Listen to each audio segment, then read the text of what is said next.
Grand Rising, ladies and gents, what's up? My name is Luke Daniel Light, and welcome back to Review with Luke Daniel Light, a podcast where I review things, people, books, etc., whatever the occasion may be. I'm still trying to work the in and outs, but I really wanted to review The Celestine Prophecy by James Redfield, a book published in 1993, adapted to a movie 13 years later in 2006, where the movie was my first exposure to The Celestine Prophecy. And then I come to the book and I realized, there was a lot of stuff taken out, like all these characters, and the characters in the movie were given smaller roles just to fit in, I guess, the budget of the movie. The movie in itself is like a parody of the book, but I highly recommend everyone reads the book. It's a great book, and it tells all these things about this prophecy. Basically, what the prophecy is like there's 9 insights. These insights say like sometime in the 20th century, between the 20th century and the 21st, like that small bridge in between, there's going to be like these, social cues. Society will look upon itself and realize that it's been, disconnected from the modern world in a sense. It's basically like right now, everyone's working, they go to work, they go home, and, I don't know, and, how many people are spending time with nature? How many people are, getting the sunlight? People are going to beaches, yeah, but I feel like, you should flip it. Just, if you guys ever heard of the Venus Project, it basically talks about society getting to a point where technology is so advanced where everyone could go to work and provide for their family, and by just doing part-time. Do your 4 hours and then you just live your life, spend time with your family, go to the beach, whatnot. It's a beautiful life. It's a beautiful life. I guess some people are just they're indoors. They're not really living life. And in these little cages, spend some time outside. And don't just make it just once a day. No, make some time to connect with it. Get your sunlight. Connect, be in nature. Just chill in the woods. There's a podcast I've been reading and listening to. Sorry, my bad. And it's called what's the name of this? Out there. On a podcast. I'm not sure. It might be on Spotify and Google Podcasts. I'm not sure. I got an Apple phone. But yeah, let me just run it by with you real quick. All right, just give me a second. All my information is loading up right here. It's kind of weird how I present my information. All right, cool. So, yeah. So in the Celestine Prophecy, there are 9 insights.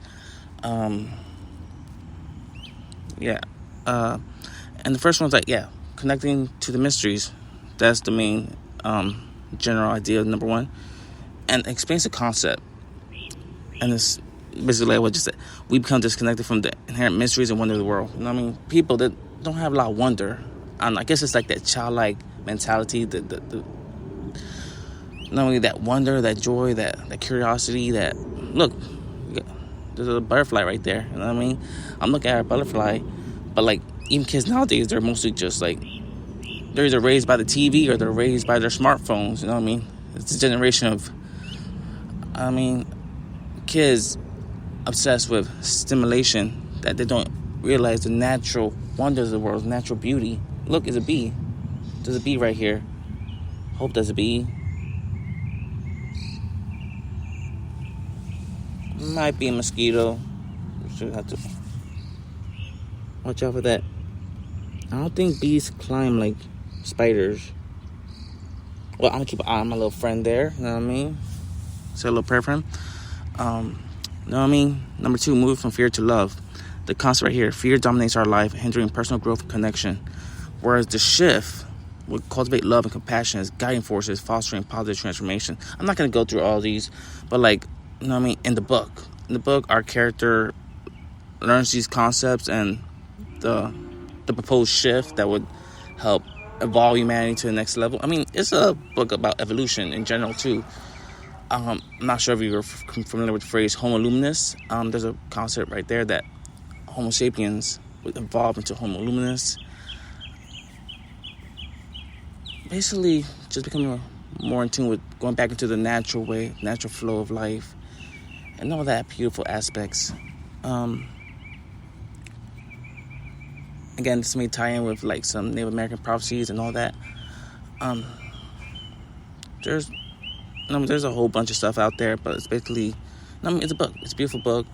With all these philosophy ideas, some New Age aspects, but then the way I read it, everything seems pretty cool. I mean, if you're interested in quantum physics, you can see there's some quantum physics aspects. It's talking about there's a Schumann resonance. If you guys, not Schumann resonance. There's another chart. I don't know, but like, I don't know. There's quantum physics. Talked about childhood trauma, going with the flow, and connectedness. Those are all themes that could be explored in this book. And one thing I will say, now the movie really cut things short, and that's to the book. But like, there's this one specific. How I say? There's a scene where it kind of speaks about the establishment, the relationship between, adults and children. And it's, it states that, you shouldn't really like try to like baby the truth or like hide the truth from children. Just speak the truth to them and acknowledge them as you want to be true. Don't babyfy it, don't pacify anything for them. Just be the truth, have honest relationships, conversations with them. This is kind of like my interpretation of it, like how.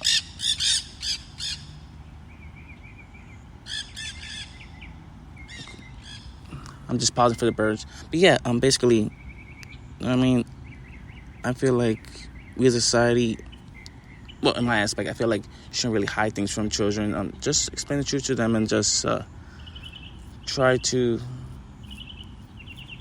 get there. Well, it's like the concept, like, you're raising a young adult. You're not raising a little boy. They are a little boy, but you're raising them as young adults. And, I want to say the future leaders. They're the future leaders. They're the future workers. They're the generations that's going to take things to the next level. And at certain aspects. I could definitely put that in better terms, but for the sake of this video, you get the gist of it, and you can interpret in your own words, then you get it. But yeah, that's what this book is. This book and this movie is like, the movie's like a chapter. I can't really diss. A lot of people diss the movie, certain aspects. I'm sorry, a lot of people diss the movie, so like, it's not so much popular in terms. Some people love it, some don't. It's like a spectrum. You got some lovers, got some haters. But, I will agree that, certain things were cut short, certain characters given smaller roles, as I said before. So I could definitely understand some of the frustration against the movie. You may not get the full picture of it. That's why we got the book. We got the book for the big picture. You got the movie for, like, the short parody version of it. But, yeah, I highly recommend this movie, the book. Get both. Get your own perspective of it. See what you can learn from it and where it can lead you. With that being said, this is Raw Light X, Luke Daniel Light signing out. Alright, see ya.